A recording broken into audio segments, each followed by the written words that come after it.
गत 2 दिवस से राष्ट्रीय महिला आयोग की टीम पश्चिम बंगाल में है, मालदा और मुर्शिदाबाद में है। जब यहाँ की सांप्रदायिक हिंसा की घटनाएं सामने आ रही थी और उसी में जो तकलीफ़ वहाँ के लोगों को हुई है, ये देखना हम सबके लिए बहुत कठिन है। एक महिला के रूप में महिलाओं को समर्थन देने के लिए, उनको विश्वास देने के लिए राष्ट्रीय महिला आयोग यहाँ पर आया है। 2 दिन में अनेक लोगों को मिली हूँ। विशेष रूप से महिलाओं को और बच्चों को मैं मिली हूँ। और ये जो घटना वहाँ पे घटी है, उसकी बहुत बड़ी पीड़ा उन सभी लोगों को हो रही है। ये जो पीड़ा है, ये एक असहनीय ऐसी पीड़ा है। जो चीज़ें मैंने वहाँ पे देखी, जो मैंने वहाँ पे बात करी, ये इतनी खराब और इतनी कठिन है कि उस मंज़र को मैं कभी भूल नहीं सकती। अनेक महिलाओं के साथ बात करी तो ध्यान में ये आया कि ऐसी जो सांप्रदायिक हिंसा होती है, उसका सबसे बुरा असर, सबसे पहले वाले प्रभावशाली अगर कोई बुरा असर होता है तो वो महिलाएं और बच्चों के ऊपर होता है। इस दंगे की वजह से सैकड़ों घर बर्बाद हुए, उनके घर जलाए गए, घर में एक इतनी भी चीज़ बाकी नहीं रही, उनके घर लूट गए, जो चीज़ें थी वो उठाई गई। इतना ही नहीं, उनको बहुत धमकाया गया, उनको बहुत डराया गया, बहुत ख़राब तरीके से उनको धमकियाँ भी मिली। और ये जो वहाँ पे हिंसा हुई है और इसकी लगातार घटनाएं अगर हम देखते हैं कुछ महीनों में, इस लगातार घटनाओं से उन महिलाओं का शारीरिक, भावनात्मक और उनके ऊपर मनोवैज्ञानिक बहुत ज़्यादा आघात हुआ है, उसका असर भी हुआ है। उसके अनेक घटनाएं मैंने देखी है, मैंने अनुभव भी करी है। जहाँ मैं जा रही थी, बात कर रही थी उन महिलाओं के साथ, उनका आक्रोश हमें हिला देता है। उनका बार एक ही कहना था कि हमारा क्या कसूर है, हमने ऐसा क्या किया था कि हमारे साथ ये सब कुछ सुलूक हो गया। हम तो बहुत साधारण लोग हैं, गांव में रहने वाले और मेहनत करते हुए जीने वाले लोग हैं, हमारा इसमें क्या कसूर था। अपने ही प्रदेश में, अपने ही गांव में निर्वासित होना, अपना ही गांव, अपना घर जो खुद का है, जिसने कमाया है, अपना मेहनत के साथ बनाया है, बहुत सपने लेकर, उस घर को, अपने सपनों को बर्बाद होते हुए उन्होंने देखा है। उनका सब कुछ ख़त्म हो गया है और इन चीज़ को लेके हुए वो इतना ही पूछ रही है कि हमारा क्या कसूर है कि अपने ही जगहों में, अपने ही गाँव में हम निर्वासित हो गए, यहाँ पे हम नहीं रह पाए, हमें यहाँ से जाना पड़ा, पलायन करना पड़ा, क्या हमारा कसूर है। इन लोगों के घर जलाए, घर पे आग लगा दी, मोड़ तोड़ करी, व्हीकल से उसको भी तोड़ दिया। इतना ही नहीं, बलपूर्वक उनको घर से बाहर निकाल दिया गया। आप कल्पना कर सकते हैं कि जो 4 दिन पहले माँ बनी है, उस महिला को अपने 4 दिन के बच्चे को लेकर जान बचाने के लिए घर से भागना पड़ रहा है। जब बच्चा घर पे आया है तो बच्चे का शानदार स्वागत करने के बजाय वो 4 दिन का बच्चा यही दुनिया देख रहा है कि अब जीते हैं या मरते हैं पता नहीं है, घर नहीं है, छप्पर नहीं है, सब कुछ जल गया है और अपने ही घर से उनको बलपूर्वक निकाल जा रहा है। ऐसी अनेक घटनाएं मैंने यहाँ पे देखी है। मैं जो 2 दिन वहाँ पे घूमी, सबके साथ बात करी, उनका धैर्य बंधाने के लिए मैं यहाँ पे आई हूँ। मैंने उनको साथ बात करी है, उनको धैर्य देने का प्रयास भी किया है। उनको ये भी कहा है कि पूरा देश आपके साथ है, आप अकेले नहीं है। इस तरीके का व्यवहार आपके साथ नहीं होना चाहिए और मैं आपको विश्वास देती हूँ कि हम सब लोग आपके साथ खड़े रहेंगे। जो आपका मन टूटा है, जो तकलीफ़ आपकी हुई है, इसमें हम आपके साथ हैं। अपना मनोधैर्य आप गिरने न दें, ये भी हमने उनको कहा है। मैं आज पश्चिम बंगाल की सरकार को मैं तत्काल और दृढ़ता के साथ कार्रवाई करने का मैं आग्रह करती हूँ। जैसे मैंने पहले कहा कि ये हमारे अपने लोग हैं, अपनी बेटियां हैं, पश्चिम बंगाल की बेटियां हैं, बहू है, इनके साथ आप डट के खड़ा रहिए। इनकी जो तकलीफ़ें हैं उस तकलीफ़ों को आप समझ कर लीजिए और उसी के साथ साथ उनको न्याय मिलने के लिए आप तत्काल उस व्यवस्था को आप बनाइए।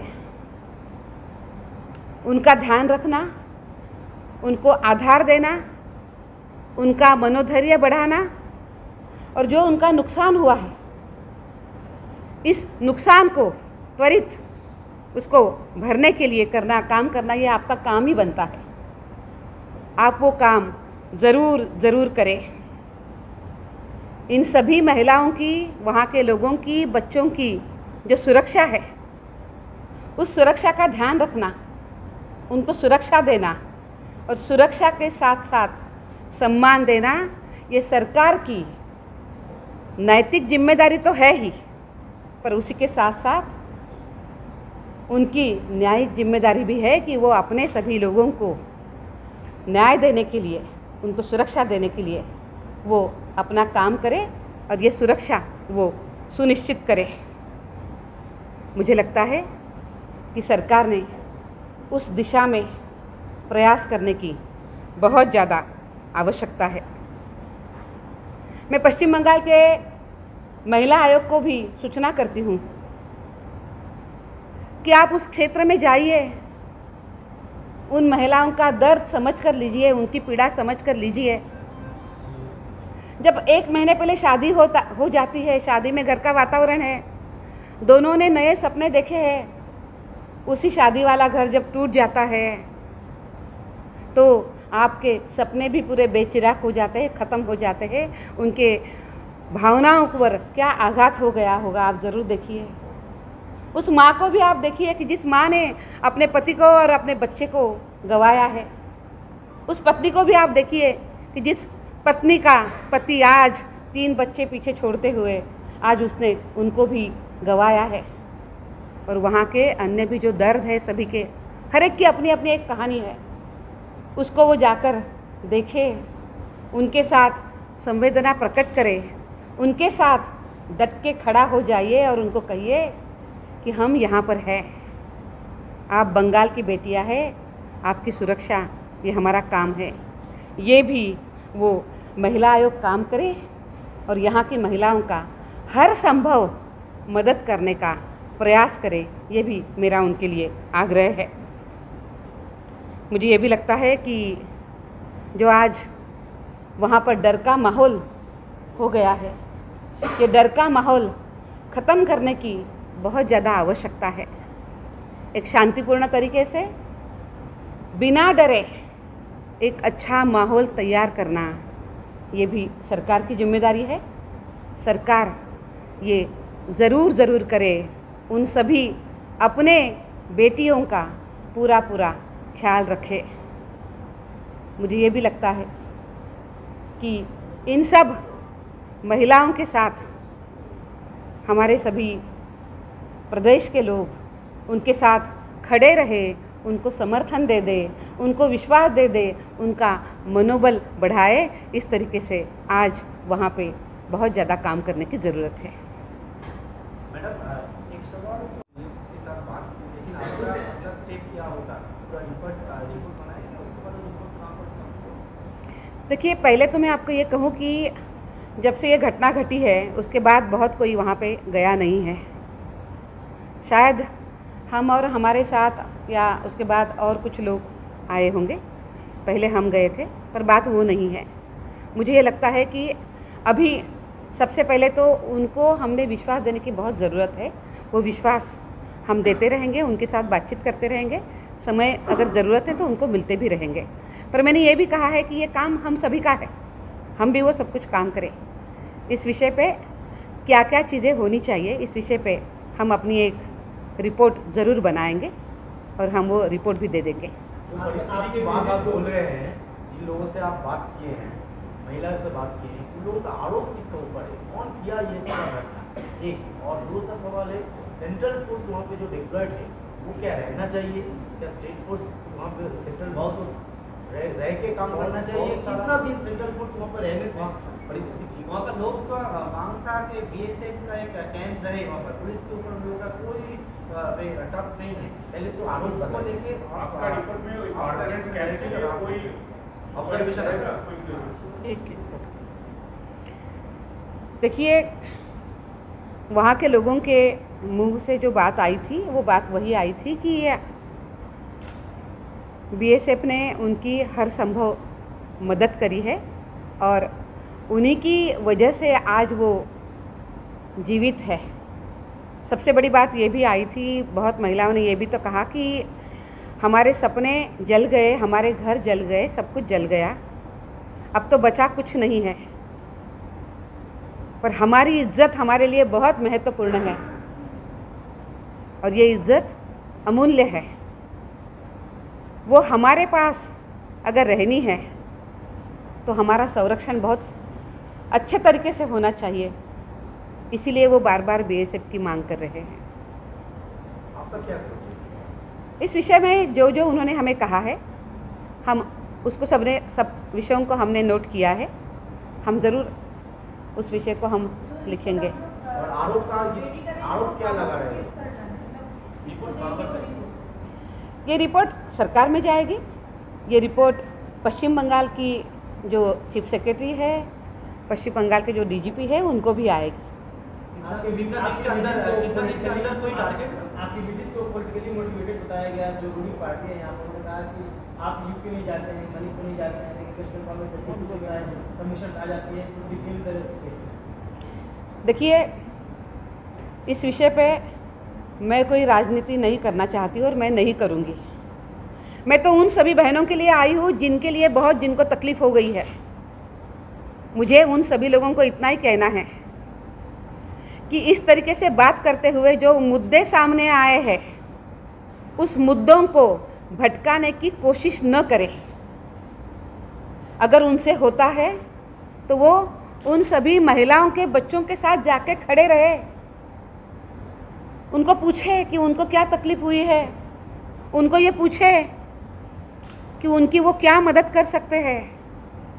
इस तरीके से अगर बात करते मुद्दे भटकाते हैं तो वो सही नहीं रहेगा। आज के समय पे हमारा सबका काम बनता है कि हम उनकी मदद करें, वो हमारे अपने हैं। इसके साथ साथ और भी आरोप है, व्हाइट पेपर में सिग्नेचर पेपर है उसका अभी तो पता नहीं है, लेकिन व्हाइट पेपर में सिग्नेचर का एक इधर जो पॉलिटिकल पार्टी है बीएसपी का पता। मैं वही बात करती हूँ कि वो इस विषय पे कोई राजनीति नहीं करे।